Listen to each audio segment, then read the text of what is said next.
Matt, who are you going to start off with level 3?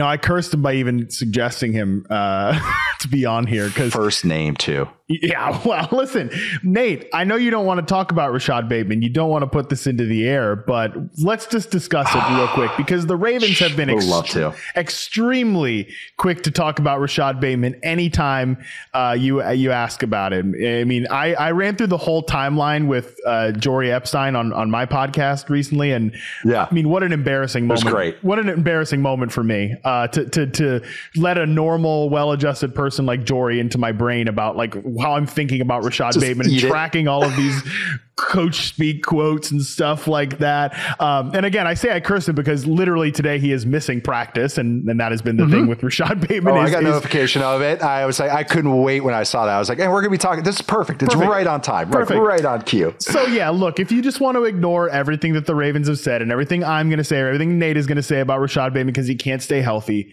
fine. I get it.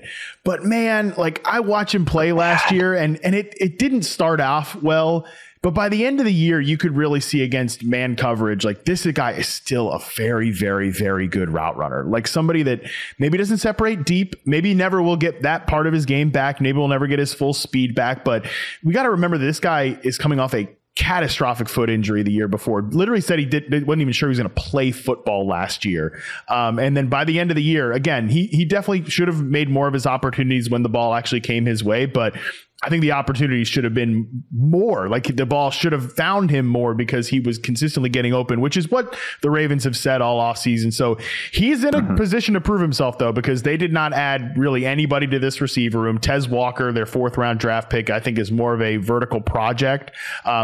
Maybe could be a sacrificial X, Nate, because when I look at Rashod Bateman and his best role, his charting data last year, he took 93% of his sampled snaps for reception perception outside. That's the highest rate of any receiver I charted last year. And he was on the line of scrimmage for 86.9% of his snaps. That's the second highest behind only Nico Collins. Like I'd love to see him get a chance to move around a little bit.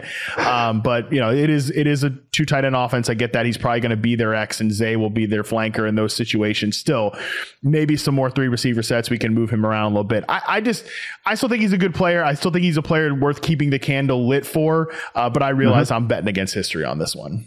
It's in his flashes when you see the Dolphins game a couple of years ago. It's like he's very good. Like he can shred guys on the outside. Just staying healthy. That's it. Just prove he can stay healthy. Of course, he hasn't done it yet, but he is so talented. Again, there's like just watching it. Just because you don't get a target doesn't mean you win your route. Didn't win your route or didn't do your role and open something else up.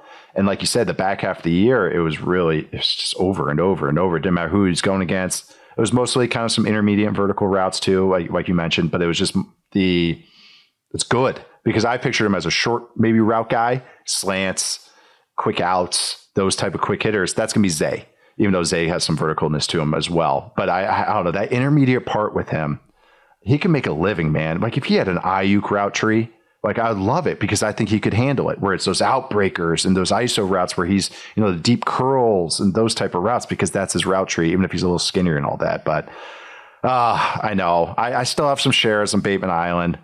I have it went from like a mansion to like a shack, but it's still on. I still have it on that island. I still have some property. I just slowly keep selling it. But I still have a little, and it's right next to Justin Fields Island where I still have a chair on Justin Fields Island. So yeah, we're bookending this show with a couple of those takes from a few years ago that I'm shying away from, but still want to keep an eye out on. Speaking of takes from prior years that we're going to bring back up, and maybe it's a prove it for them and us. Calvin Ridley, now with the Titans for a lot of money.